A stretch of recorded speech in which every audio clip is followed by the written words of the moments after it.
பொன்முனச்செம்மல் புரட்சி தலைவர் எம்ஜிஆர், புரட்சி தலைவி அம்மா இருவரும் தலைவர்களை வணங்கி இங்கே காண்கின்ற காட்சி தஞ்சை மாநகரமே குலுங்கிவிட்டது மக்கள் வெள்ளம்.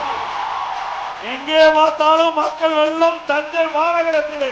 ஆகவே இது எழுச்சி பயணம் அல்ல, வெற்றி விழா கூட்டம் போல் காட்சி அளிக்கிறது.